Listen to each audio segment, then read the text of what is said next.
All right, we're back. Judd'z Budz, episode 171. Gretzky plus Travis Boyd. As always, Patrick Hornquist. Horny. Still just an outrageous nickname. But as always, your host, Spokesy, joined by good buddy, Mr. at State of Hoppy. Hoppy, how are we doing? We're doing all right, and good a time as any to point out that for I think like a 6-year stretch, we had a running fantasy hockey league with a group of buddies from college, and my team name was absolutely Miso Hornquist. Nailed it. That's good. And the team picture was absolutely just a picture from that movie. So yeah, still one of my favorite mic'd up moments is that like insane from the what was it, the link or whatever in Philly, but there was Philly Pittsburgh outdoor game, and it's just Konechny who's just going nuts at everybody, and then I think there was like a 2-bet bet on Pittsburgh, and they just had Hornquist go serve. He's like, "Yeah, boy, Horny, go serve that one, you useless fuck." I don't know why, but it was so fucking funny. That's like one of my favorite. Mike, go serve that one, you useless fuck. It's like, hell yeah, dude. But then he just kept going up. That's when Gensel was like, "Shut up, God, fuck's sake." dude, I don't think I've ever been more intimidated by a hockey player shirtless. Like that dude was basically straight out of the movie 300. Yeah. He is like, he's something. I mean, he was one of the most annoying fucking players ever, but it is. Credit him with changing the entire culture in Florida. So blame him. Yeah, that is true. I guess he was like that first, like the first piece of that like puzzle. What a fucking just an enigma of a hockey player though. But dude, I'll admit it after the fact, of course. I very much wanted to break things when I found out that Neil was going for Hornquist. Oh yeah. I was not happy. I don't think anyone was more excited about the Malkin Neil tandem in existence than myself. Yeah. Those and that like the James Neal Penguin days, I just remember those Bruins Penguin games were fucking insane too. It was just piece of shit versus piece of shit. James Neal just like scoring 35 a year, also being a fucking rat. I was like, this rocks. I like every single one of those games was fucking incredible. Mm-hmm. Dude, there was a season that him and Malkin put up a combined 90 goals. That's insane. Yeah, it's a joke. I mean, they were fucking unbelievable. They were so fucking good. God damn it. Yeah, I missed that. Those. There was like a couple other teams. I was like, as a Bruins fan out here, it was like those years. It was like the Penguins games were always incredible. The Flyers games were always incredible. I mean, that was back like the actual Canadians Bruins rivalry was still going. The Leafs one was like starting kind of a little bit. I mean, it's been a rivalry of sorts for a while, but there were always just like a few games like out east where it was just like every time they played, it was a fucking war, and the hockey was just incredible. High event hockey, so I miss those teams though. Yeah. Now we're both in a weird place with our home teams. Yours is weirder. Yes, I have no idea know what you are. Me either. I don't. Yeah, no one does. I don't think you're bad enough to tank. You're just not good enough to contend either, and I don't know how far you are from either side. Like you're kind of straddling the line, and I don't know which side you should fall on. It's like I feel like the Bruins after this offseason now have like a couple of young guys, one half of a first line, and then like a bunch of not even third line, but also not quite a fourth line. Like it's like a line 3.5, but there's like 15 of them. The top end guys are there. Like I think people have way overreacted to how bad the season ended for Boston. Yeah. That they're like, oh yeah, Boston just sucks. And it's like, no, they don't. They're just not what they were a couple of years ago either. I don't know. It's fascinating to me. No, Pittsburgh knows exactly who they are. I'm more curious now just to see how many pieces Kyle Dubas is willing to sell off. Yeah. I mean, Pittsburgh might be the only team that in the league that knows exactly what they are outside of like Florida. Like, I mean, it's like Pittsburgh's like, yeah, we're on the other side of this shit, but we know what we're doing. Yeah, that's where we're at, dude. Jesus Christ, we're still in the middle of summer. We're like reaching for things to talk about every goddamn week. But we got a couple things to talk about. I'm on LinkedIn earlier during work, and they have the like, here's what's trending now, or like top stories on the right bar. One of the top ones just read, Atlanta's once hot market cools, and immediately all that was in my brain is, Ace here. Don't worry, we're gonna power through this. Still gonna bring hockey to Atlanta. I literally just pictured the skyline and then like his forehead like underneath it. Just when you said that, it was like, yep. Or I was like, picturing Kevin Weeks for it. Well, literally, so because he put out that tweet of the skyline or whatever. True. And then like the Ace here bit is just never gonna die because it is unbelievable how it's just like every single time. And I just one day want there to be a player to be like, Ace? Like I just want it to happen one time. They're like, oh shit, okay, yeah, gotcha. Fucking who calls the base? We don't know himself. Yeah. Oh, God. Yeah. But yeah, today is definitely going to be a lighter one than usual, which has been said many times in the past. This time, I'm pretty confident it's going to hold true. We got a couple things we got to hit on for the Minnesota Wild. Couple things we got to talk about with the college hockey basically absorbing the CHL. It's very funny. Mm-hmm. And of course, new path we're chartering, Book of Mammoth. Hell yeah, brother. Working title. We definitely are accepting suggestions, recommendations, especially if we have actual Utah Mammoth fans on here. If like the Mormon bit is offensive or bothersome, it'll probably still slip in occasionally, but we don't have to have our segment / episode labeled as such if you guys have better ideas for us. So we're all ears. But Z, let's open up with the Wild. I don't know. Did you have a chance to hear any of the comments Russo's been making the last couple of days? I saw the comments. I haven't been able to bring myself to listen to it. I just know I'm going to because I think it was literally 2, maybe 3 weeks ago on here that I was like, I won't really be that fucking worried about the Kaprizov thing until this day. And I'm like, great. Now we fast forward that by a month and a half. I was like, fuck. So I haven't brought myself to listen to it yet. So give me the, cause like from the headlines, everything, it's like, they're confident it's going to get done, but it's not close. And I was like, well, that's not great.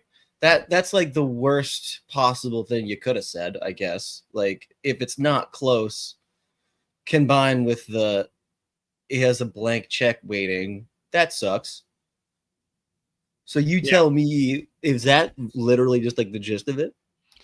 I mean, the gist of it really, it echoes what Russo's been saying all along, which is namely, nothing's getting done while Kaprizov's in Russia. Now, initially, he was more reporting that as, hey, this is a big deal, right? Like this parallels the, Parisi Suter stuff in a sense. Mm-hmm. And they want to make a show of it, a spectacle, have a big press conference, like get all of the PR you possibly can around it. I think what's changed and I very much believe it just based on how things went down getting Kaprizov to the States. It sounds like it's more an issue of the agent being a bit of a problem. Not that he's trying to break the deal or get Kaprizov not to sign here. It's more just, is everything being relayed to Kirill Kaprizov effectively? And that's not a matter of loss of translation. It's more no, what's the agent, what's his agenda? What's he telling Kirill? And is it because he wants to dig his feet in and get more money or something? I don't know. But so the real sentiment from Russo is he needs to get back here. They need to sit down, make sure that there's no miscommunications, and then figure out the bigger piece is what is the desired term from Kaprizov's camp? Because Bill Guerin's made it very clear he wants to sign an 8-year deal. Period. End of sentence. But if you're Kaprizov, why don't you sign a 3 or 4 year deal instead? Make the team prove it and see those revenues soar, go in and just continue to ball out. And, you're going to get one more big payday, probably even bigger. And the downside is obviously if you get hurt, tough shit, right? And he's had injuries in the past. So maybe that is a real concern, especially when you can get an 8x15 in the bank tomorrow. That hard to pass that up unless you truly don't believe in the path, or you just feel like you need to have motivators in place to keep Bill Guerin on track. Yeah, Tegrity chimes in, says I'd be good with a 4-year deal. I think a 4 or 5 year deal makes a lot of sense for both sides. And to be honest, I don't care as long as it's not like a 1 or 2 year deal to really test it. And again, if he's not signed by, I guess we'll say game 1, that's when I am very willing to let people panic. Yeah. And so I think that's also where I land on as far as just because I didn't listen to it, didn't read it, because I was like, I'm not gonna fucking make myself do this right now. Especially because once again, anything that comes out of my mouth, just assume it's either not true, it's wrong, or I'm going to change I will probably end up looking like an idiot and change my mind in a week. And that's exactly what happened. I was like, I'm not panicking. But the headline of being not close is just how is that even humanly possible when they're like, yo, we'll give you everything you want, 8-year deal, which is just and if you're the player, obviously, if you just see how much the cap is projected to go up year after year over the next decade or so or whatever, who knows what it's even going to look like in 5 years? Why wouldn't you opt for a 4-year deal? I'm gonna tell you, if it ended up being a 4-year deal, I don't give a fuck. Sure, whatever. I don't care. Yeah, obviously, I think half the fan base would respect it and love that he's holding their feet to the fire and saying, "Build a winner." Right. Well, I mean, you'll have some people that'll say that. Other people he just wants to get paid again, which I'm like, or maybe both. Maybe both. I don't know. Why? I love how it has to be one reason. It's it's because he's a selfish piece of shit. That's why, actually, nothing else. I'd be completely fine with it. Again, like you said, if it was a fucking 1 year, 18 million, I'd be like, fuck off. All right, that's insane. But a 4-year deal, sure, I don't just get it done. All this to say, the headlines, especially when it's quote not close, that always sucks to read. But it's easy to immediately go into panic, especially when you consider the history with the player and just the history of this franchise in general. Obviously the panic is it's understandable. Yeah. I also think that's light clickbait. Right. Yeah, of course. It's factual, but it's also do we kind of know that in a sense? Maybe a little bit. Yeah. I mean, and then from Guerin's standpoint too, it's also understandable. You know what? We're not going to do this until we can actually sit down in person again. I told, that makes a ton of sense as well, especially just given the fucking history with the agent too. So, you said, the combination of the clickbait, the fact that we're now 3 weeks out from when he could have signed. It is the Minnesota Wild. It is Kirill Kaprizov. It's the fucking. We are just stirring the pot for maximum panic. Totally get it. It's annoying. I wish the deal was done. Again, I'm still just what we're accustomed to. What reason do we have not to panic based on history? This is basically equilibrium. We're this. We're never feeling good ever. Yeah. Whatever. This just is what it is. Mateo, throw that back up. So Cole says, I just hope that this contract discussion doesn't make the fan base turn on Kirill like Toronto did with Marner. Until that last contract, he was the golden child. Now look how that ended. I don't see this even remotely happening. Now, if he does not sign going into the season and holds the team ransom all year, yeah, fan base will probably turn and hate Kaprizov. Short of that, no matter what dollar value they give him, no matter how this plays out, as long as he stays with the Wild, fan base doesn't give a shit. Marner, there was a lot of other factors. Like, first off, there's the added pressure of being a Toronto boy, but he's a guy that torched in the regular season and disappeared in the postseason. And that was a big crux of why the fan base was not happy with him. Then the negotiations and how they played out and him getting paid, I'm sorry, like more than he probably should have. Now, Kyle Dubas, in his defense, because I'll probably give him a lot of shit this summer, depending on how things pan out. Like, he signed those contracts with the big guys in Toronto thinking the cap was going to go up. Screw you, Kyle Dubas, for not knowing there was going to be a pandemic.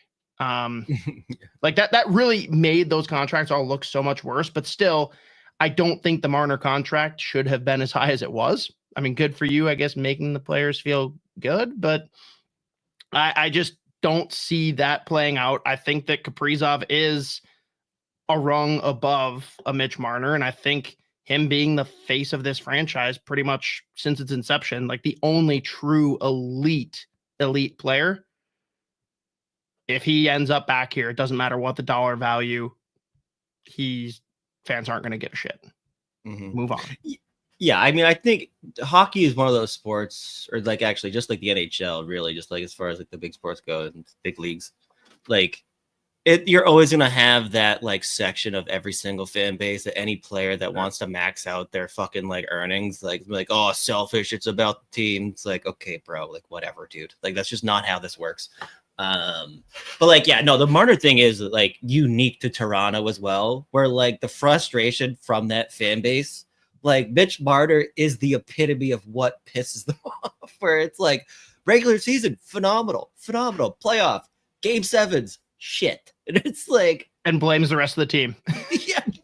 And it's like Toronto kid, all the pressure. He got the big deal right away after that ELC, like, and just the fact that like he comes up with Nylander, with Matthews, it's supposed to be the golden era. Now you've got like realistically, Nylander was the one guy out the gate, and I mean Matthews has earned his money, but like it was funny. Like it was like 7 months where that first Nylander contract looked like shit, and since like the last 4 or 5 years, that deal was like one of the best contracts in hockey, obviously, but like. It was just a tough timing. They pretty much all got what they wanted. And then for the fact that they would just peter out in the playoffs. So it's just like a very different situation that is also just like unique to Toronto.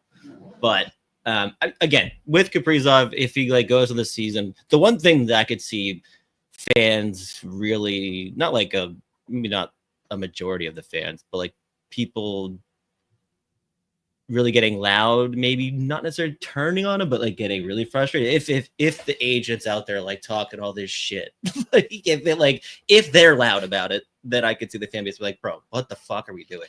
Well, and the worst part is like Kaprizov isn't going to be loud about it because he's not loud about anything too, right? Yeah. Like there's a lot of other players where like more questions would be asked and they'd have to navigate the question a little bit better. Kaprizov, going back to Evgeny Malkin on the top of the show, like, what don't understand, even though he speaks perfect English. I love that about like him. He can skirt the question easily, and then it's all just smoke from what we're hearing in the background from Billy, from Russo, from the agent.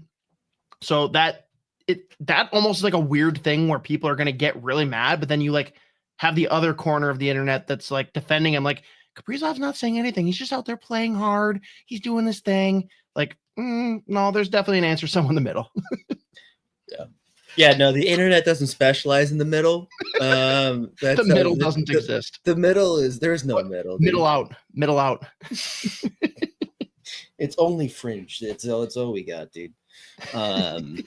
But yeah, so again, like I think where everyone lands for the most part on this Kaprizov thing is like there's justified anxiety that July 21st, and it still hasn't been signed yet, when like, you know, they'll talk about he's got the blank check waiting, blah blah blah blah blah. But I still would end up being shocked if we make it like a week or two in the season it's not done.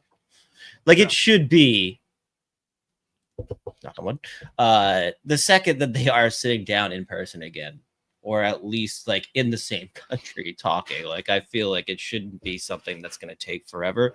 And if like the one thing I would get frustrated with the Wild about is if they are a hard no on like a 4 or a 5 year deal or whatever. Like, I mean, again, be a hard no on anything. That's the problem. Like, right. Yeah, they've already put it. If he demands a 1 or 2 year deal, like they can be hard no on that. But like if he wants a 4, like you're really gonna let him walk off of that. There's no chance. They will try and negotiate their way out of it, but like, yeah, they're gonna do it if they have to. I think. I would have. I mean, you actually have to. Like it's like.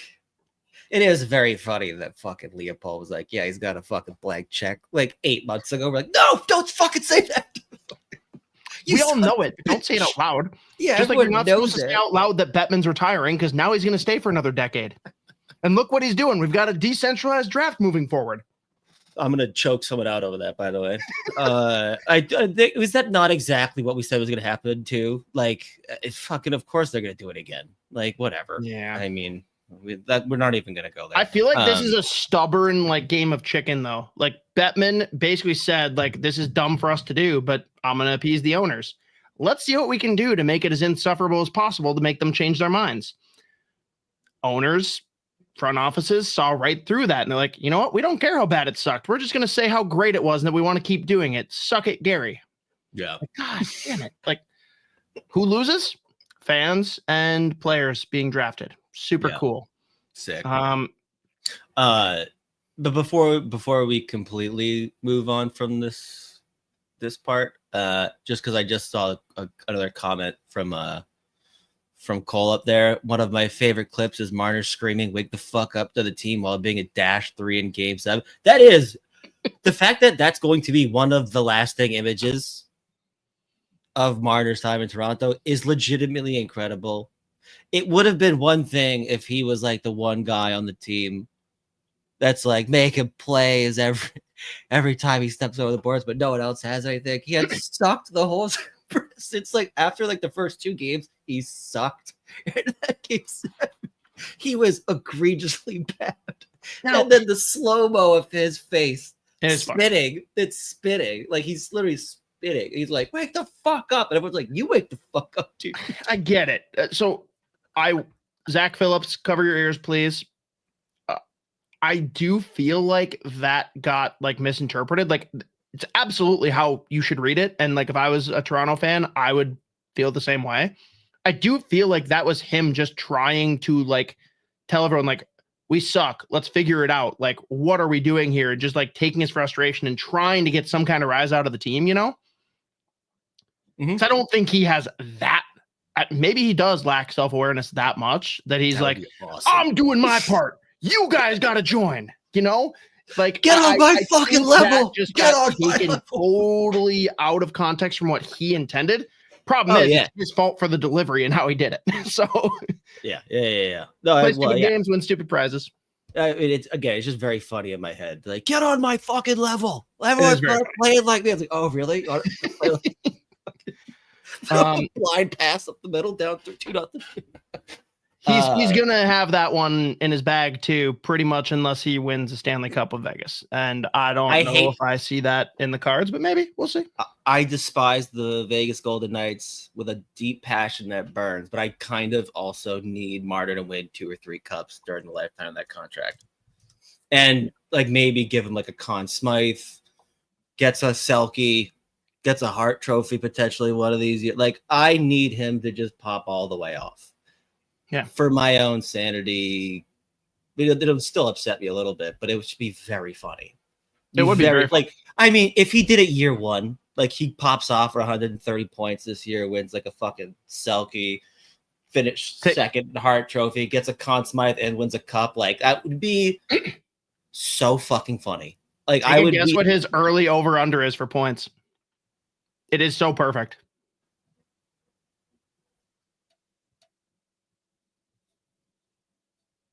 I feel like since you said it, I should be able to just know it off. When I say it, you'll kick yourself probably, but maybe it's not as obvious as it is in my head. What is it? 99.5. It is 99.5. Yeah. He's good. I mean, him and Eichel. It's just too good. It's perfect. Yeah. That's phenomenal. All right. Well, next wild topic that we have to address, Z, I don't know if you heard about this, but Sidney Crosby and Marc-Andre Fleury were actually spotted at a Coldplay concert. How insane was that, by the way? Like, not just like what happened and how they reacted, but the CEO coming out and being like, you know what, I really got to do some inward reflection. I got to be better. I can't believe I let this happen. But also, this is a bit of an invasion of my privacy. I'm not really okay with how Coldplay handled this, and I might have to sue them. Like, what? You'll be shocked. You'll be shocked to know or learn that happened. And I was seeing Coldplay CEO crazy. What the fuck was that? Funny fucking moment. Without doing any investing, I was like, well, I don't know what the fuck everyone's talking about Coldplay. 2 days. 2 days without even bothering. I wasn't even curious. I was like, what the fuck is everyone talking? I don't care. I was like, please get this out. And then I saw it. I saw it 2 or 3 days too late. What a clip. And what a piece of shit. What a reaction. And also, what's the dude's name, the lead singer? Like, just be like, oh, Jesus Christ. The fact that he was still going, like, oh, maybe not. Oh, fuck. Like, that made it significantly better. The fact that he was literally talking. Just perfect stuff. Very funny. And I mean, impressive turnaround time for every single, like, baseball team to have a Coldplay cam within 24 hours of that. The Phillies was the best. Oh my God. It was, I mean, the A+ stuff. I mean, now I've just seen it in like literally there's tens of thousands of like memes, GIFs, reactions, but like the entire MLB was like content within 24 hours. I was like, and everyone knew it. Like everyone was on it. It's impressive. But my God, what a diabolical way to go out, dude. Yeah. Brutal. Gotta sue Coldplay. Real invasion of my privacy. What are you doing, dude? Okay. What are you talking about? But so the point of this, I want to be clear. I in no world actually see Sidney Crosby ever playing for the Minnesota Wild. But Minnesota is legitimately the most logical landing spot, right next to Montreal for me. There's obviously the ties that everyone wants to make to Fleury and Guerin. That certainly helps. Sidney Crosby is a noted Minnesota native, being that he was here for like a year when he was 10 years old, being the best player at Shattuck. But I also think it's a weird match because like he wants to win. Can you imagine what it would do for your legacy if you were the piece that came in and brought Minnesota its first Stanley Cup? That's legacy shit. And for the Wild, it's like you've literally been begging for this player forever. The true 1C who can solve all of your problems. If, let's just say the Minnesota Wild gets Sidney Crosby. Are they not a top like 5 or 6 contender in the NHL at that point? I mean, they're right there. Yeah. So the other piece of that, and the reason that Colorado makes zero sense to me, there's a couple other teams that have been brought up that, again, just don't make any sense to me besides Montreal because it's kind of going home and they have the same thing as the Wild, but you have things that the Penguins need. You actually have a prospect pool. You actually have assets to send back. Colorado has nothing. They gave everything up for Brock Nelson. And my real question stemming from this, in a total hypothetical world where Crosby says, you know what, fine, I'd be willing to go to Minnesota.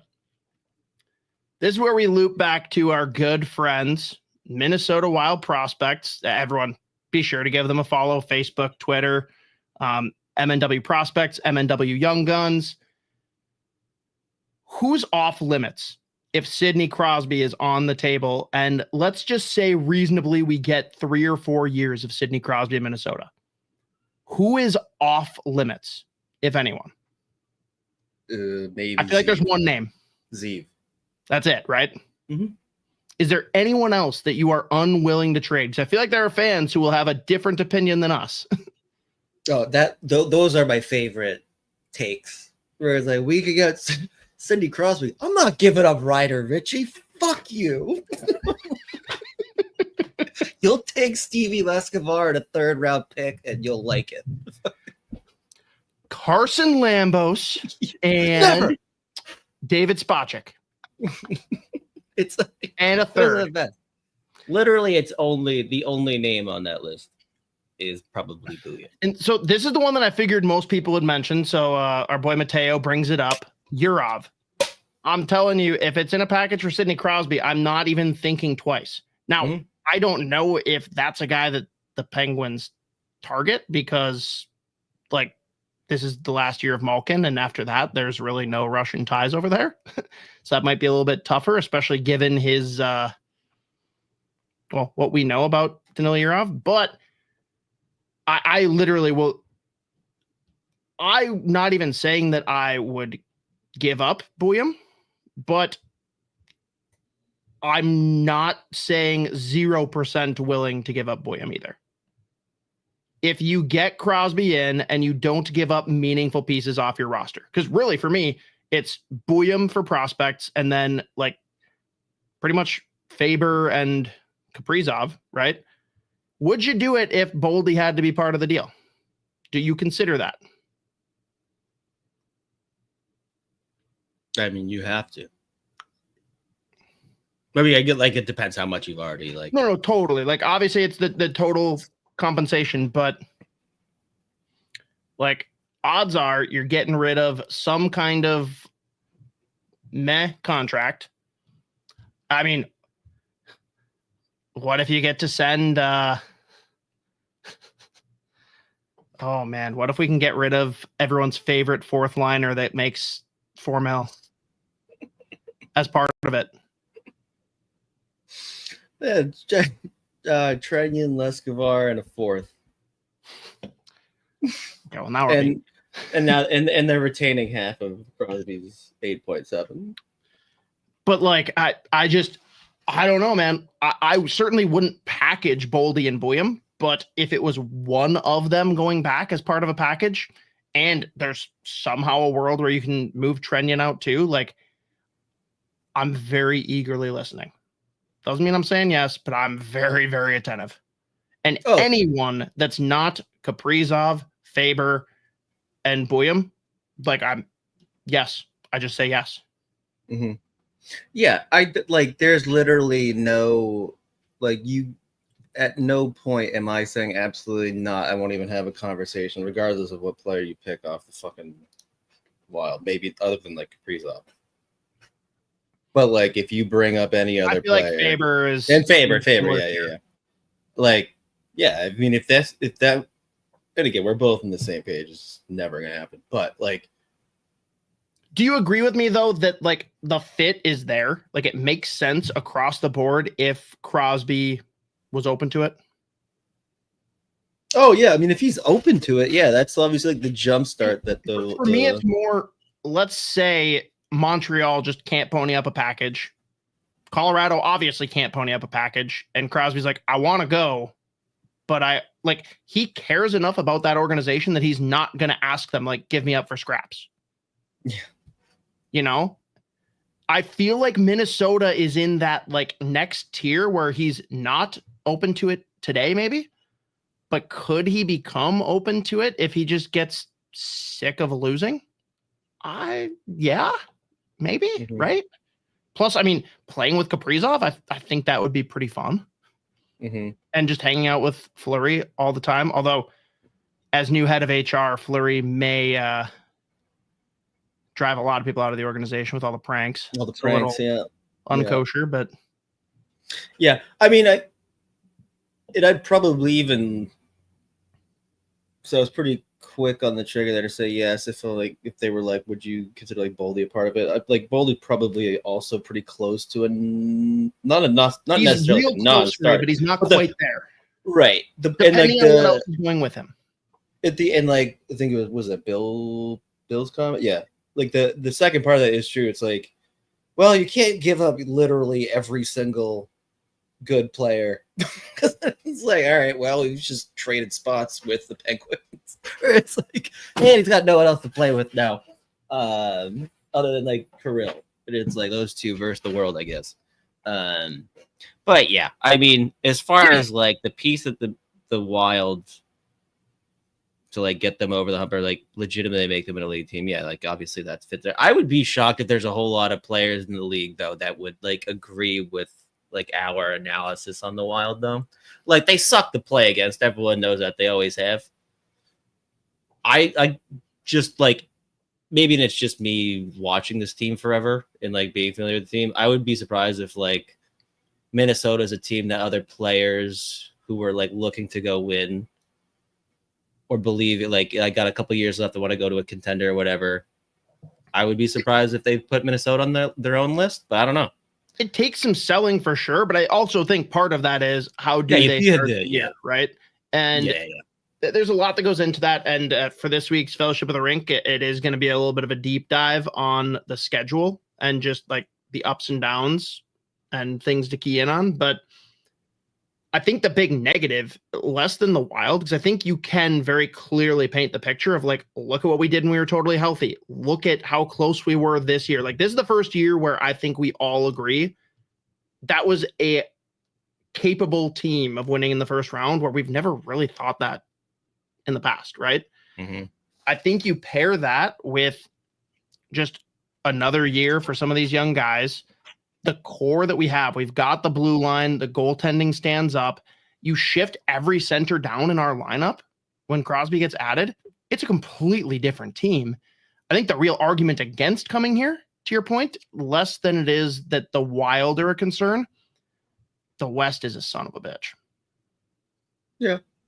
That is grueling to come out of come postseason, or has the East. Looks pretty nice. Right. And I mean, the thing is, like, because like in the same, but like any fan of another team would say the same exact thing too. So it's like the West is a son of a bitch, but like it's impossible to predict half the time he's going to come out of. You know, I guess we have had the fucking same team twice, but yeah, I don't know. I am in the boat of like, yeah, whatever. If it was remotely possible, there are very few things I'm saying no to. There's nothing outside of like Buium, Faber, Kaprizov that I'm like, this isn't really even a starter. And Mateo brings up a good point. Like Rossi being the foundation of that trade certainly helps. Mm-hmm. But again, it's going to be Rossi plus. But like, that hopefully means that it's not necessarily plus Boldy or Buium, right? Like Rossi, Ogren, Height, Juracek, send them all. I will trade the Iowa Wild for Sidney Crosby. This will become we're gonna do a top 10 Pittsburgh Penguin podcast. Hang on. Switch. Screw that. I will trade the entire state of Iowa for Sidney Crosby. I would be so bold. Yeah. Fuck it. Oh man. All right. Anything else you want to hit on Minnesota Wild related before we move on? I think that was all I had, at least that I was noting. Yeah, no, I'm good. All right. Let's talk then about how the CHL exodus to the NCAA continues. I mean, it was the most obvious move ever, but we still didn't know if it was going to happen. Porter Martone to Michigan State. God damn, they are going to be a wagon. I gotta pull it up again. I can't remember. Maybe it was Wheeler actually that tweeted out. Now that Porter Martone, I don't know if that announcement became official, if they actually got officially announced, whatever. But like, assuming it's Friedman says it, yeah, that's official, right? Now this freshman class coming into Michigan State, or at least like first year play, whatever, however you want to fucking this class of new players, whatever, includes Porter Martone. Yeah, there it is. Porter Martone, Caden Lindstrom, Riker Lee, Eric Nielsen, Anthony Romani, Austin Baker, Melvin Strahl, Matthew Leahy. That is legitimately outrageous. It's like, plus you are adding on to the players who are already there, such as our boy, Charlie Stramel, Shane Van Saggy. Him and Charlie Stramel might actually murder someone. You've still got the kid from Finland, goddamn Manisto, whatever. Maxime Sturback on the back end still there. Like Colin Ralph, I think I saw he's transferring from St. Cloud to Michigan State. Yeah, like, but their goaltending isn't very good, is it? Oh, wait a minute. Yeah, no, that's just kidding. But wait, there's more. Oh, wait, there's more. You still have Trey Augustine again, and you bring in Melvin Strahl, the Swedish kid who got drafted, I think, by Columbus a couple years ago. Like, holy fuck, this team is just insane. I agree with Mateo wholeheartedly here.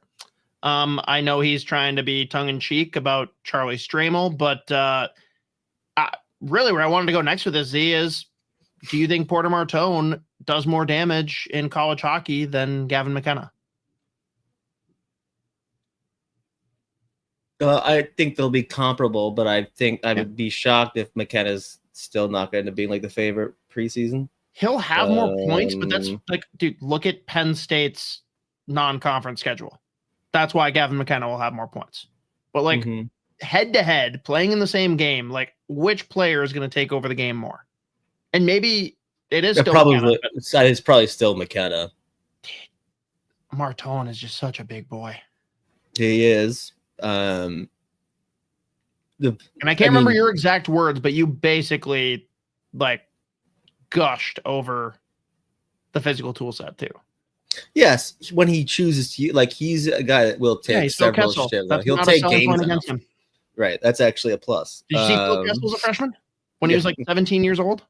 8 million points. But like, yeah, I mean, they're gonna put up ridiculous numbers. And I mean, the other thing too that we talked about last week with Penn State is just like the amount of new top talent they're bringing in.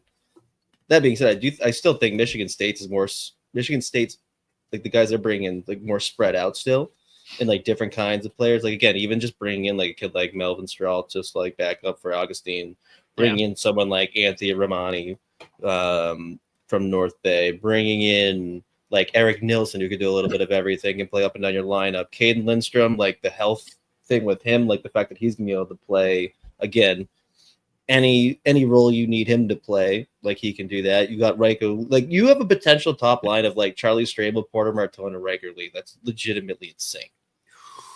That would be very fun. Now, I will say it sucks for this year if you are a fan of any other college hockey team, particularly Big Ten, but I feel like Michigan State could be absolute dog shit the next year.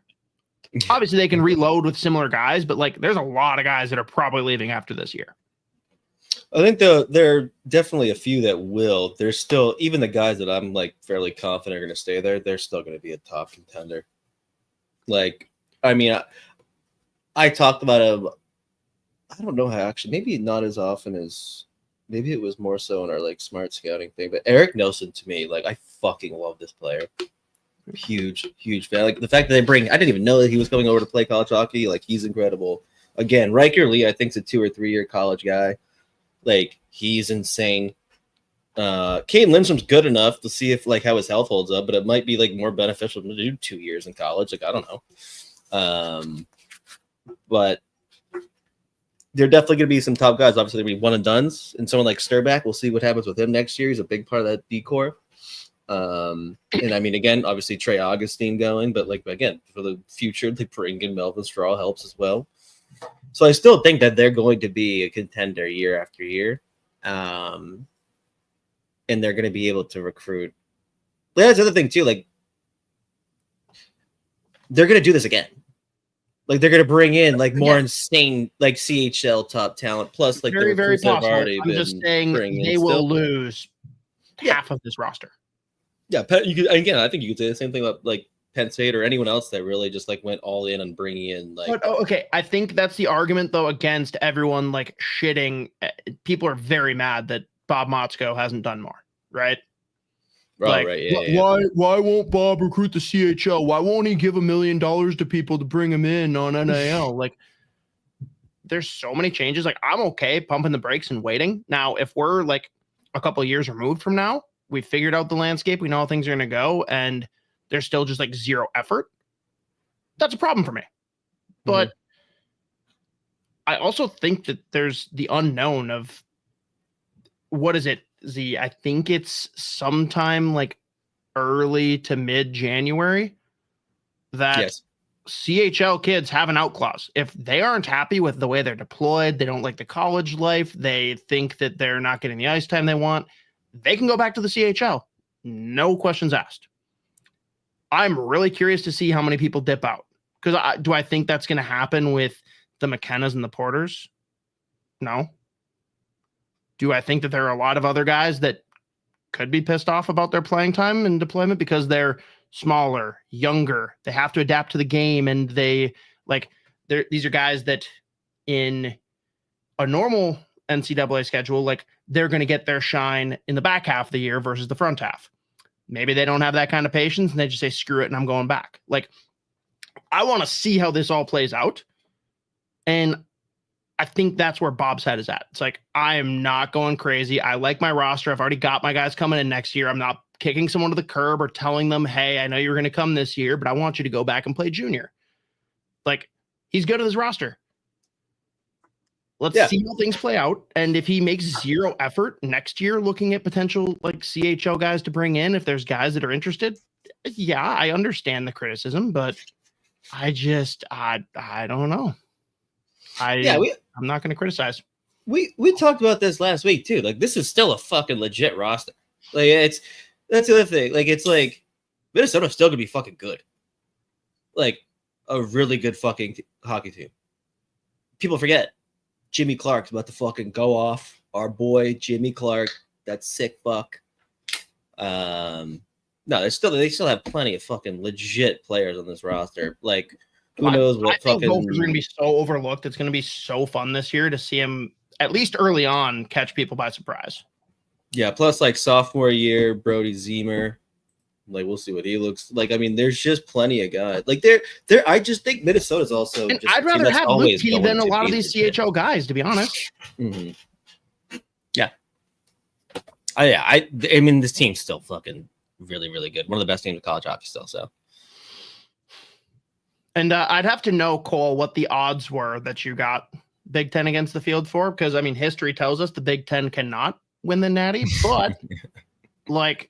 Yeah, based on pure value, and if it's like league versus league versus league, like, yeah, Big Ten's got the most heavy hitters probably, but I mean, Michigan State is the best team for me, with BU being a very close 1B. But like, those are the we talked about it last week. Those two teams stand alone. There's a lot of other really good teams, but those two are the two to beat. Yeah, if you're fucking telling me Big Ten versus the field, I'm fucking hammering the field because only one of the teams in the Big Ten can fucking win. Like, that's the thing. It's like, it's either gonna be like one of the Michigan State, Penn State. They could all make the Frozen Four, or three of them could make it, and then UMass still wins it all. Fuck. Sacred Heart pulls off the greatest win of all time. Mateo, I think that's something we got to evaluate at Christmas or in the spring. Like, I'm curious to see how many teams overdid it and like brought in too many guys and did that. Like, the best class might be the people that just grabbed like 2 guys versus bringing in 5, you know? I'm curious to see it.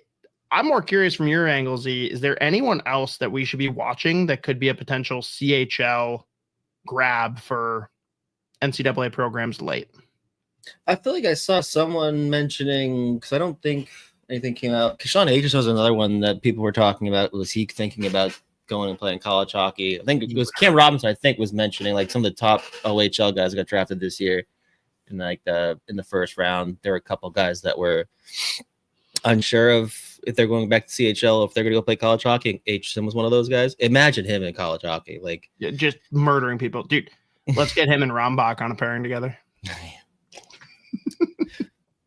I mean, it is. I'm upset that you said Rombach was, or Motzko said Rombach was not coming. No, he said Maceo Phillips is not. Maceo Phillips is not. Yeah, that's so sad to me. I mean, we'll get it eventually, but like those two, you could see the depression in my face when he said that. He's like, "Well, actually, Maceo's doing junior for another year." I'm like, "What?" That was the bottom lip cover just. But yeah. All right.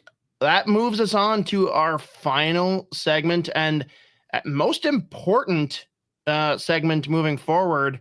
We are now a Utah Mammoth podcast. Have to give proper shout out and respect to Chris. He just goes by Chris online. He's at 5KL on Twitter. There's a link if anyone goes to Twitter underneath the post for this live stream that takes you to his shop. He made this sick Kachina Mammoth logo and then just threw it on a bunch of shirts to sell.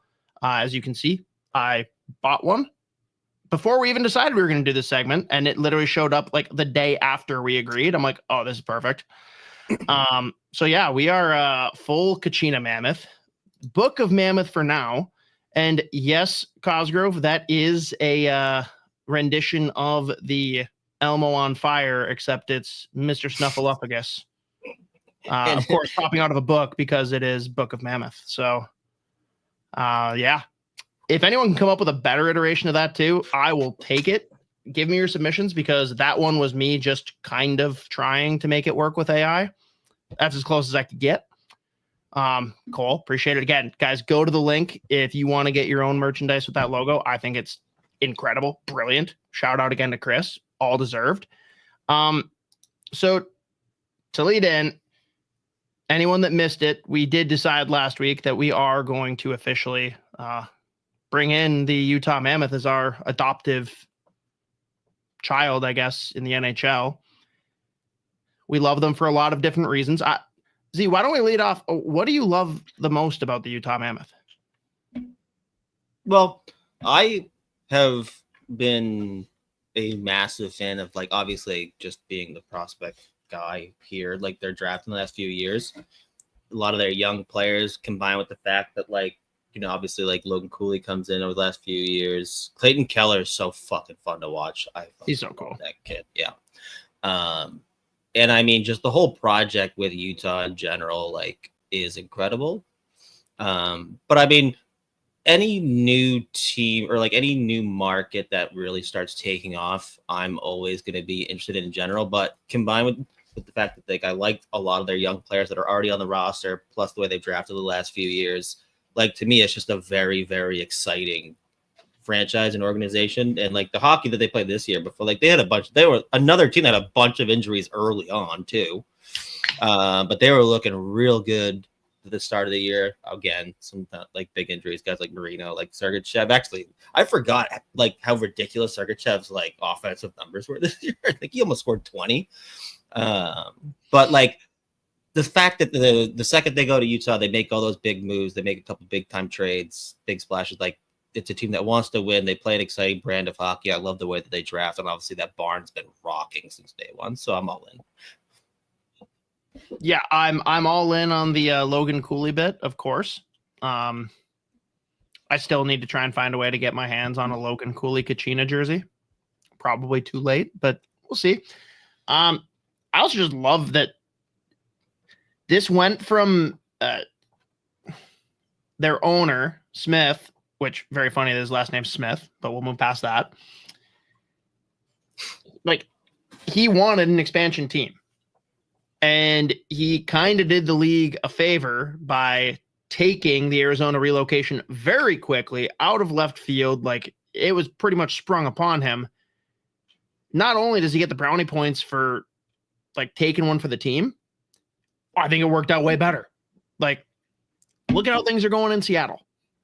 He's got a team that had, as Z pointed out, a great prospect pool already developed. They had some young kids already in the works. And now you got a team of players that was kind of misfits. Like, we don't know if our owner gives a shit about us. Like, all we know is that his kid's running the Twitter account. And now they've got an owner who like cares so much. He's already shown what he can do in the NBA with the Jazz. And I think he's going to invest a ton into them. Like, we talk a bunch about, oh, what are taxes like, or what's a cool place to live. I think this is a guy that's going to revolutionize and change the game with how he's going to invest in facilities, like give the players whatever they need, things that go above and beyond. Like, there's no salary cap on what you can spend on facilities and food and travel. Like, that's where if you can step up your game, you become a super desirable location to bring in great players. And I think this is a team that's only on the rise. Things are only going to get better in the coming years. Going to be very fun to track and follow. And don't get me wrong, I'm not sitting here saying that the Mammoth are my team, but I'm very excited to be able to follow them more closely and actually care beyond just thinking they're cool. So big bonus. And I think what we need to do, Z, is hold out. We are refusing to take on any Utah guests until we get Ryan Smith on. We just got to get the owner on. We're going to talk through all this with him. He's going to come eventually. We're just going to keep on pinging him. He'll be on here eventually. How much are you willing to do for this team? Are you willing to come on to a top 5 shitty podcasts of all time between someone that lives in Boston, another guy that lives in Minnesota, and we just randomly drank a million high noons and decided that we were to start ranking the fucking prospects next, like 6-7 days later? Will you come on the podcast? He will. That's how we know. And that's when I'll just drop every other affiliation with any team. I'm like, yep. Do we need to just like go, instead of a Book of Mormon directive, do we go with like, what's the reality show? It's like Secret Lives of Mormon Wives. Do we just go with like Crushing Cans with Mammoth fans, which is even funnier because they don't drink there? So I didn't see that coming. That threw me off. Whatever. Yeah, we're gonna test it out. We're gonna test out everything. We'll try it all, and we'll just see what sticks. Which would probably be like nothing other than us having fun. But like, whatever. Who cares? I don't care. Yeah. I just want to have fun. Fuck everyone else.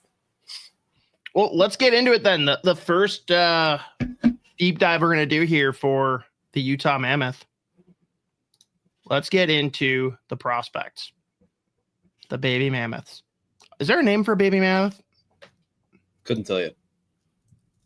As the #1 Utah Mammoth podcast, we should know that. It's a calf. Shit. That's lame. I tell you what, that felt like it probably should have been easy to know. That's pretty lame.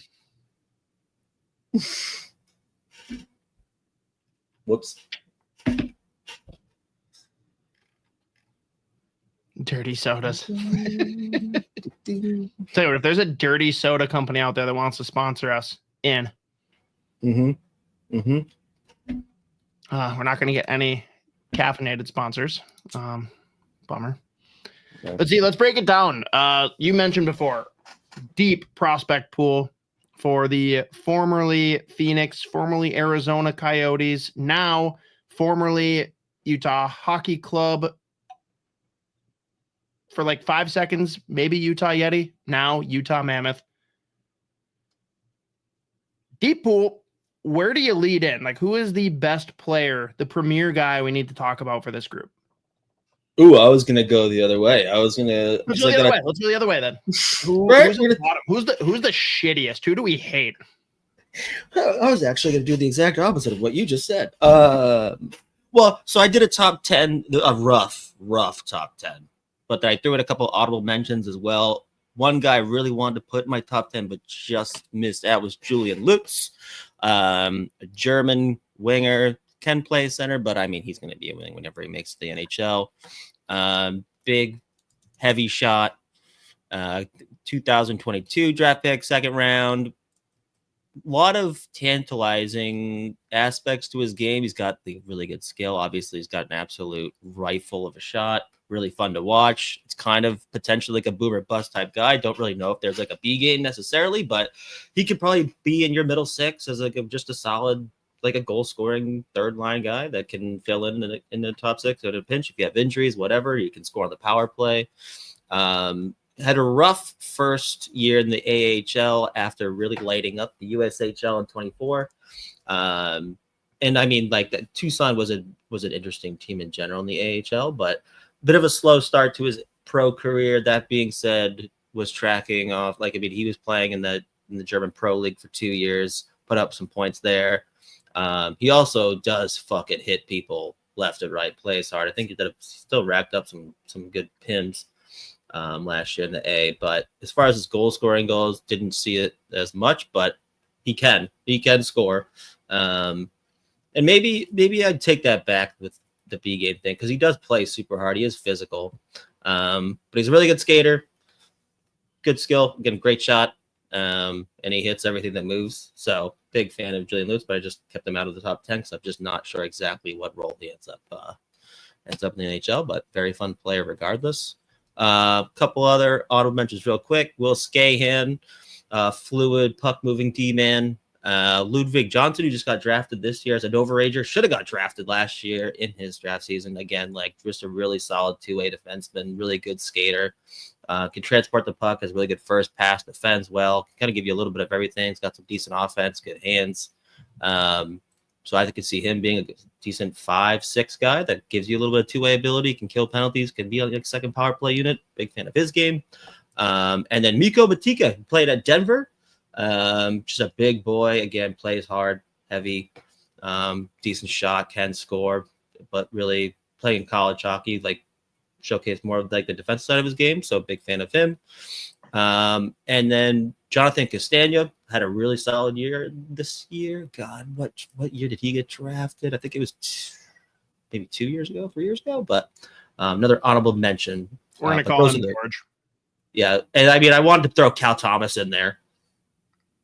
So we'll I am disappointed that he didn't make the list, but that's okay. Yeah. I at one point I was like, fuck it, just throw him in there, just because he might be the exception. If we get him on here, I guess Ryan Smith can be guest number 2. Okay, that's a good point. I like where your head's at. That's fair. But those were honorable mentions. So then we'll go number 10. One of my boys from Sweden. Sneaky, great name. Noel Nord. 6'2" winger, really heavy shot. Can also play a little bit of center if you need him to. Really solid two-way game. If he can fill out his frame a little bit more and then like continue to play physical, I think there's a real upside there. Transferred over to the OHL this year, just over, a point per game on a not great squad, but was impressive making that transition over from Sweden. Again, really heavy shot, continues to showcase a little bit of that two-way game. And again, the fact that he can play wing, can play center, can play all 3-4 positions, really. Big fan of Noel Nord, and obviously had to sneak in my boy from Sweden. So he's number 10. I guess just move on right away to number 9. Yes, yeah. Do you think it's important to point out? Let me just go down this list. Before we even go through the rest of the list, I'm just going to read from 10 through 1 a specific stat line. Oh, yeah. Yeah, dude. Number 10, 6'2". Number 9, 6'1". Number 8, 6'2". Number 7, 6'5". Number 6, 6'7". Number 5, 6'7". Number 4, 6'6". Number 3, 6'5". Number 2, 6 foot. And number 1, 6'2". Tell me you got to type without telling me you got to type. I mean, you can talk to them about that. Some big boys, yeah. You must be this tall to ride the roller coaster. You must be this tall to ride the roller coaster. Yeah. Yeah. Moving on to number 9, 6'1". 6'1", Artyom Duda, a Russian kid, really solid skater, left shot D-man, got some legit offense. Was supposed to end up with, got recruited to Maine, but because he had played a couple years, or for 2 years, he played a couple games in the KHL, was ineligible to play. So I think last year 2024, he had to go play Canadian U Sports League and only played 12 games, which was a concern, obviously, for his development or whatever. But steps in last year in the AHL and just looked really good for Tucson. Put up 29 points in 30 games, but really big shot, can hammer guys too, really physical, but solid skater, really good hands, really smart player. I'm a huge fan of Artyom Duda. I remember watching him at the Holinka in his draft -1 year, I think it was. And that team was just loaded right before, obviously, everything shut down for them. But big fan of Artyom Duda. Again, really impressive that he played literally 12 games a year before, steps into the AHL after playing pro in Russia again, then playing in the U Sports League in Canada for 12 games, and then steps in. I think he was a +15 as well in 70 AHL games last year. So really solid first year for him. It'll be interesting to see what he looks like. They've got a couple defensemen that are vying for a spot over the next few years. I think he can just be a really solid, again, 5'6" puck movers, got legit offense, but defensively sound. Again, really physical, really fun player. So big fan of Artyom Duda. Nice. Number 8, 6'2". I actually spaced on the fact that they drafted him. What's that? Number 8. Oh, sorry. Cole Baudouin, big center. I was saying that I spaced on the fact that they were the team that took him. Oh yeah, no, I was actually thinking the same. For whatever reason, I don't even know why I mix up, because they play 2 different positions. I always mix up him and Ben Danforth, who the Leafs took last year, the first round. See, I'm the idiot that confused him with the way taller and scrawnier commit of Boston, and I can't remember his name. That's okay. There's always next year. We'll get over it. Yeah. Can he get drafted again? Is there next year? Can we try it again?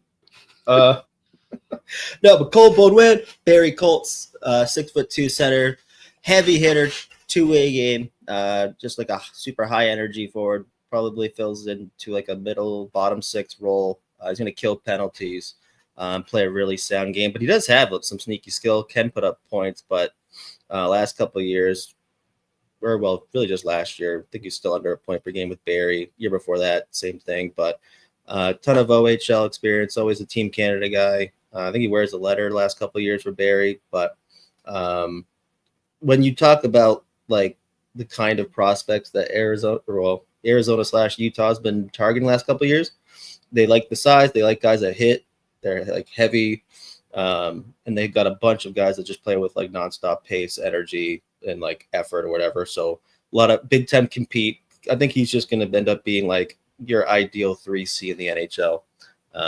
He's going to be able to be relied on in a whole lot of situations. So again, he's going to kill penalties. He can go on your second power play unit, but again, you're going to lean on him more for his 2-way game and play his defensive abilities as well. But physically advanced, really like the toolkit. Really just a smart player overall. So big fan of Cole Baudouin. Next up. So I guess next is number 7 at 6'5".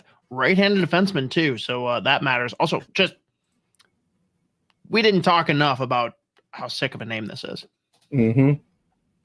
Max Seneca. I've heard literally every iteration of this name. Big time second half of his draft year riser. Made the transition over from Czechia over to the Dub. And just looked incredible pretty much right away. But he's obviously 6'5". His offensive numbers don't jump off the page at you. I think he had 6 or 7 points in 20-something WHL games this year. But when you look at the toolkit, the size, skill combo, how well he skates, I think there is some untapped offensive upside there. But again, his defensive ability is already advanced. He's played pro in Czechia. And I mean, just like the physical toolkit, as he continues to fill out, I think he's still like $180 at 6'5". So he's going to fill out still and become even, ideally stronger, more physical, and be able to use that size to his advantage. But such a good skater at that size. And again, really good hands, got a shot. So big fan of Sidney. I know a couple of people that snuck him into the end of their first round. I think EP did. But huge fan of him. Again, it was impressive how well he transitioned from the Europe over to the dub. But he's awesome. Big fan of Max Sidney. And again, another big right shot D man that I mean every NHL team looks for. And again, he's got the skill set and the skating ability is really impressive. So huge fan. I'm going to stick with Seneca just because it's hilarious to me that can basically be pronounced the same way as Beckett Seneca. Mm-hmm. Yeah, so, no, that's a good move. Moving on, number 6 measures in at 6'7". Dear Lord. Michael Robel, another Czech kid, 6'7" goaltender, plays at UMass, has been lights out at UMass. I think put up a 920, 925 this year, 2-3. 2-4 maybe goals against. I should probably have my Google Doc up, but I don't. Second round pick in 2022, stepped right into college hockey and has looked really good. He's a huge part of that UMass team. In a year or two, like last year, they didn't have as many big name recruits come in, but I mean, he's just like the backbone for them. Plays pretty much every game. I think this was year 2 for him, and at no point does he looked out of place whatsoever. Don't think he's signed yet, so I think he'll be back at UMass again, obviously. But one of the better goaltenders as far as prospects go in the world right now, and he has been ridiculously good for Czechia too at international events. So, I mean, yeah, he's a goaltender of the future for sure. Definitely one of the names to keep an eye on moving forward, just in terms of any goaltending prospect in the world. Next up, number 5, another 6'7" monster, right-handed defenseman. Dear Lord. Yeah. And got his first cup of coffee at the end of the year this year in the NHL, played 15 games. Maverick Lamoureux, great name. But yeah, like you said, 6'7", 215 pounds, I think. And he is physical. He is mean.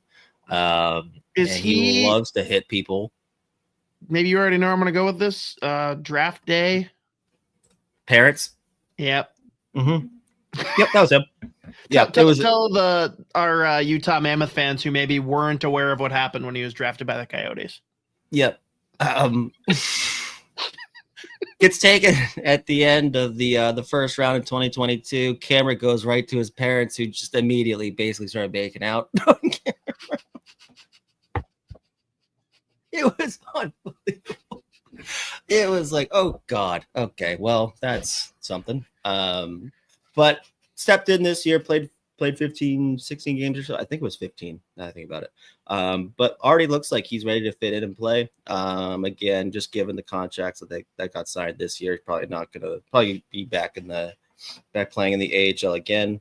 But again, just like a big kid, plays hard, hits everything that moves, but does have some nice hands, can make good passes, pretty creative from the point. So I think there's some legit upside there. Skating's always going to be a big question mark for him, but I think it's good enough that it should be fine. Not really going to hold him back or anything. And again, just the fact that he's already stepped in after getting drafted just 2 or 3 years ago and already has been able to play 15 games in the NHL, it's pretty impressive as a D-man. But I mean, just the ridiculous compete, super physical. It's going to be a solid bottom pair guy that's going to kill all the penalties for you. He's going to put up big time on ice and pretty much play all the minutes that the rest of your defensemen don't want to play. So he is a prick to play against, and he's a big boy, hits hard, and just a big time compete player.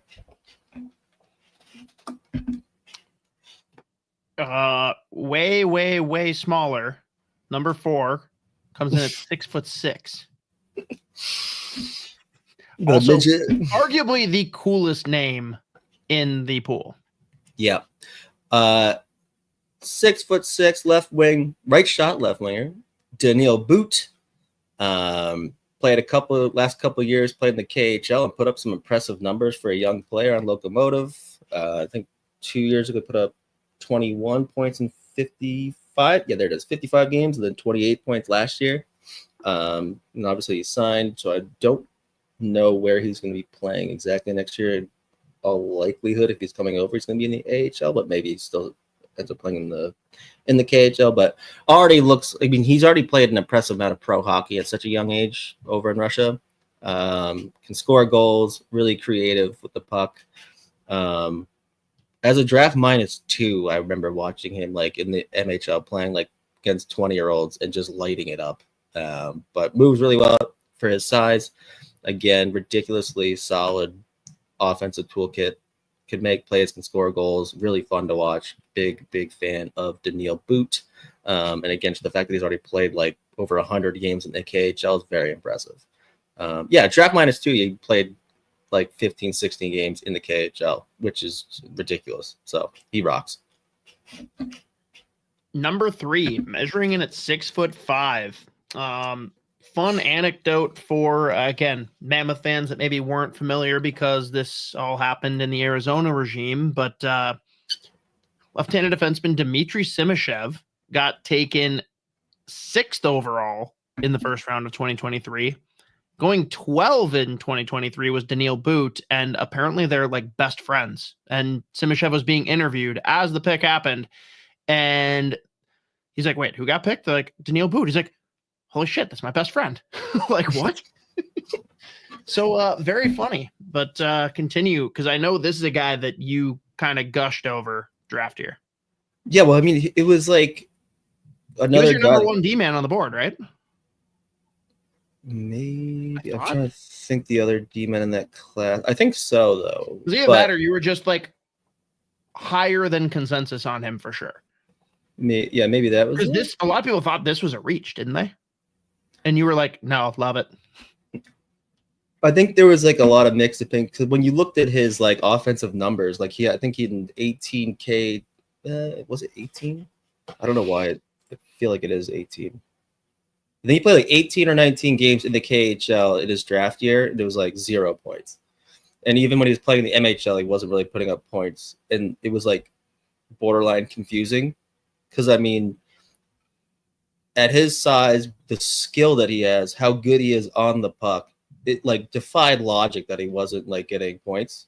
And I remember like he was just setting up so many backdoor tap-ins that guys are missing left and right. And it was just like, it was actually impressive. The fact that he was playing like 30 minutes a night, had the puck almost the entire shift, and was still finishing the game with 0 points. But one of the best skaters at that size I've seen like in any draft eligible player, and was playing a ton of KHL hockey as a draft -1 and his draft year. Ridiculous skater, unbelievable with the puck, and he is mean. He hits, he's physical. Obviously, he's advanced size wise. Like he pretty much has every single physical tool you could ask for in a defenseman. And again, just the fact that he was probably, at least in that class, he was easily the best skater. As far as D-man go, and to be honest, like most of the forwards, but 3-way mobility, like you cannot beat him wide. Again, he's going to suffocate you. You literally just can't. He's unbeatable. Especially like watching him play like juniors in Russia was a joke. Like, I mean, he was just so much better than everyone. I think there was one game playing like 36 minutes, and I was like, Jesus Christ. But the upside there is insane. Even if he doesn't put up points, it doesn't matter. He's going to log a ton of minutes. He's going to be one of those guys that like maybe his offense translates to him just being such a good transporter of the puck, really good first pass, makes life easy for your forwards. But I do think there's some offensive upside. He's probably good enough to play right now, but again, given the fact that they've got some of the guys like they signed Nate Schmidt, Ian Cole still there, you're probably not going to get a whole lot of games, but I'd imagine he gets a game or two. Or he's going to get a couple games here this year. He's ready to play. But he's ridiculously good. And obviously, again, at that size, how well he moves, like, you literally could not ask for. If you were to build a defenseman in a lab, it looks like Dmitry Simashev. He'll get a cup of vodka this year for sure. Number 2 is the midget of the group, 6 foot even. I'm convinced he was only drafted to spite all of the Calgary fan base. Mm-hmm. I have paid zero attention to him since draft day. What is the trajectory of one Tij Iginla? Yeah, so Tij Iginla, 6 foot left winger, plays really hard. His highlight tape in his draft year was legitimately a joke. Like, he's one of those guys where it's like every single clip that we had, like, it was like he's just going Sports Center top 10 mode. Pretty much. Which anyone that hasn't seen it, by the way, we've got the full highlight reel on the channel. Just search Tij Iginla at the Sota Pod YouTube channel. He's a freak. Yeah. He's the fastest kid alive. He's the fastest kid alive. Yeah, no, his draft year, he came out of nowhere. And I remember, like, he started off the first 20 games, he had like 40-something points. And everyone's like, he's going to slow down eventually. And at no point did he slow down. He finished the year with, 84 points, 47 goals, 84 points, 64 games in his draft year. The reason you probably haven't been able to pay as much attention to him since then is he missed almost, I think he only played 20 games last year before he got hurt. And even then, 14 goals and 32 points in 21 games with Kelowna again, on a very average Kelowna team. And again, then he got hurt. He's ridiculously good at the U18s right before he got drafted as well. So he's been a Team Canada guy. Just missed a ton of time this year. So like, we don't get him on the Gophers. But my God, just like the upside, the plays that he pulls off, the shot, and I mean, another guy that also just pairs that with ridiculous pace, energy to compete. Like, he's literally, I mean, he's Jerome's son. So there you go. But he is? Yeah. Not many people know this. Not many people know this. Wow. Son of Jerome Iginla. Yes, that Jerome Iginla. I've never connected those dots. I know. Not many people did. No one knew this. It's right there next to Muhammad for most commonly used names on earth. So this is breaking news. This is the first time anyone's ever mentioned it, actually. It's entirely new information. Mm-hmm. Yeah, no, but I mean, every time he touches the puck, wants to make a play. Again, can score goals, can make passes, like just dynamic skill, and again, just the insane motor, just nonstop on the ice. So wants to make a difference every time he jumps over the boards, and when he's healthy, more often than not, he does. So very fun player to watch. Again, I encourage everyone to go watch that highlight reel that we put up like in his draft year, because it was a joke. So hopefully he gets healthier and can play and get right back to where he was at before. But the upside is just insane with Tij Iginla. And number one in the pool, measuring 6'2". Is it the lone center of the pool? I believe, at least the top 10. And a guy that I would imagine most of our fellow Mammoth fans are aware of, but maybe there's some that just don't care about the draft, don't pay attention, or saw that he was picked and they're like, what the hell is Caleb Desnoyers? Although they probably said Desnoyers. What do they need to know about this guy who you actually, like a couple days before the draft, I think you had him ranked like 10, and then I checked the day of our draft show and you bumped him up to like 5. I'm like, oh, okay. Yeah. I made that, and that was the thing about he's one of like he's like one of 16 players in my first round that I probably had 6 spots either lower or higher than like on draft day. Like minutes before the draft, I was like, no, put that guy from 32 to 8. I mean, Caleb Desnoyers, like the resume is like he's literally won everything you could possibly win outside of a Mem Cup. He's won a QMJHL champion, QMJHL MVP. He's won a World Juniors, All right? Star. What? He's won a World Juniors then, right? He's won a World Juniors. When? What year was that one? Ooh, fuck. Huh? Hold on. What? No, sorry. That was the U18 Worlds. Yeah, I was being cheeky. Like, I know he hasn't because America. Yeah. No, he's won. Yeah, 2024 he won a U17 and a U18. Okay. Then this draft year won a Holenka, QMJHL first team All Star. Funniest trophy ever, funniest award, by the way, QMJHL Personality of the Year. Outrageously funny award. Big fan of that one. Playoffs MVP.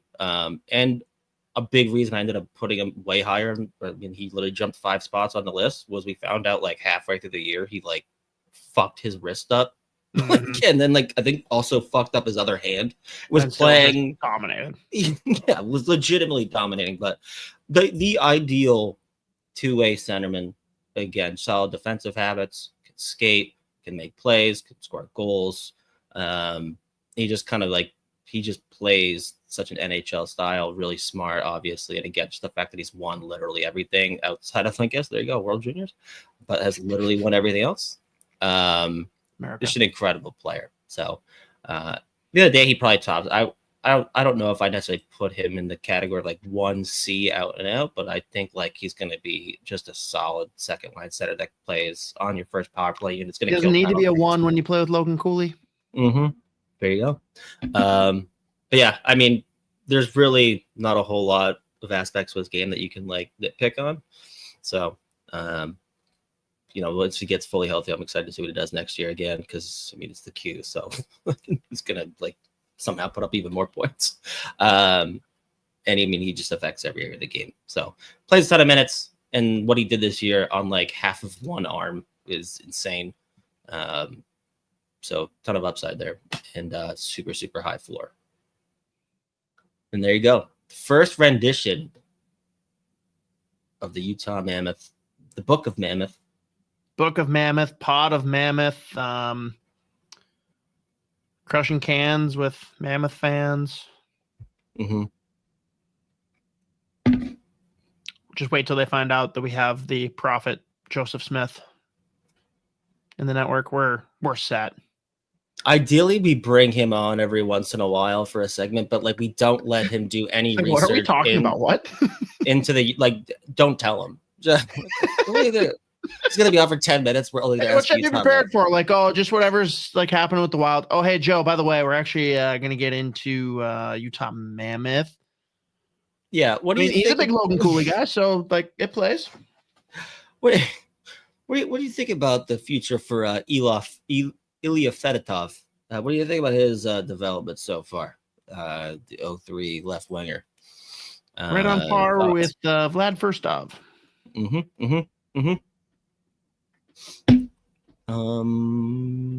to think.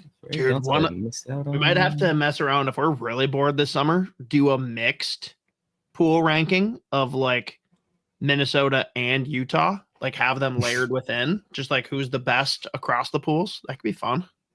Yeah, you know what? I do regret not throwing in the honorable mention Cal just Thomas. For the name specifically.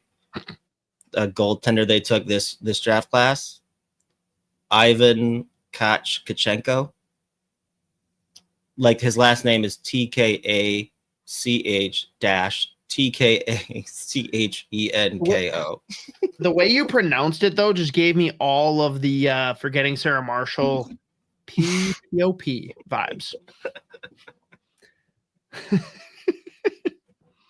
Yeah, no, I actually at home. That was like 8 honorable mentions. We're getting a deep dive of the top 18 prospects in Utah. Now 19. And I mean, I didn't even mention another all-name team guy, VT Väisänen. That is a good one. They also have 2 Ludvigs. You liked him too. Yeah. They also have 2 Ludvigs in their pool. Ludvig Jansson, who I did mention, and then Ludvig Lafton, another great name. Gregory Bieber, Rico Alenko. They've got some real. They might be, as far as like your prospect pool of all name team guys, they're pretty high on the list. Dude, our first nickname, I think, if Max Seneca ends up being a guy, he's Petrie. It's the silent P. He's a pterodactyl. Goes right alongside the Mammoth. It's a deep enough cut that like 4 people will get it. Everyone else can be like, wait, what? And that's still less confusing than Rick Dvorsky. So, Rick, yeah, I loved that one just because it was like, what the fuck? Who the fuck are you talking about?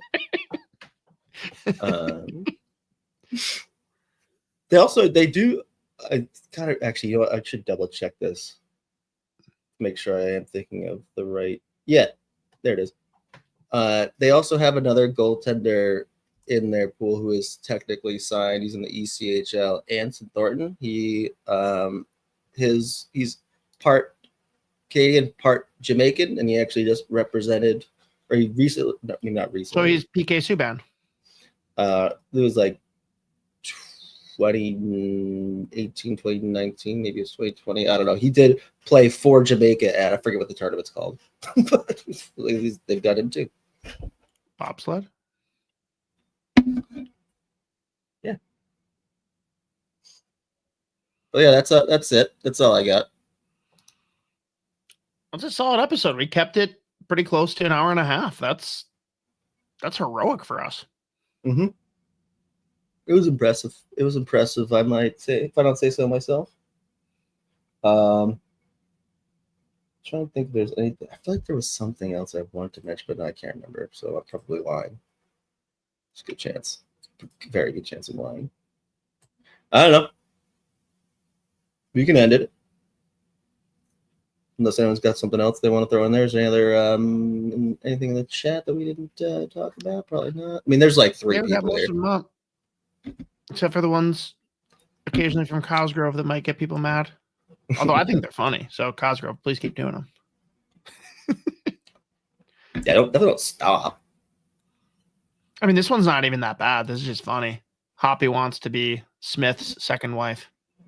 Now, to be clear, that was referring to Ryan Smith. Not Joe. Not Joe. Not Joe. Yeah. I mean, second wife, adopted son, I'll take either. Let's see. No, I think that ends it. Again, we're kind of in the weird doldrums of summer. We either need Kaprizov or Rossi news for anything too exciting from the Wild front. I know sometime this summer we'll link up with the RIP in Peace Sound the Foghorn guys, do the latest rendition of the Wild prospect pool rankings, a little bit more in depth and more opinions and voices. I don't know who Isha will rank at the top because no one has first in their name anymore, but it's always a fun dice roll. Yeah. Yeah, Hillink is coming up. World Junior Summer Showcase. In August. World Junior Summer Showcase starts Friday. Yeah, sure does. Which means we'll probably talk about that a little bit next week. Let's see here. Eric Douglas absolutely paid attention and understands us. To recap today's show, we learned absolutely nothing. Yeah, you could say that every fuck. I have no argument. I mean, that's accurate 99% of the time. I actually everything I say I put into Chat GPT. I was like, let's see what I gotta should make some shit up here. Just spitting out already well-known facts about players, and that's about it. So thanks, Eric. Is that Eric Bachman? Yes. All right. Do the thing, Mateo.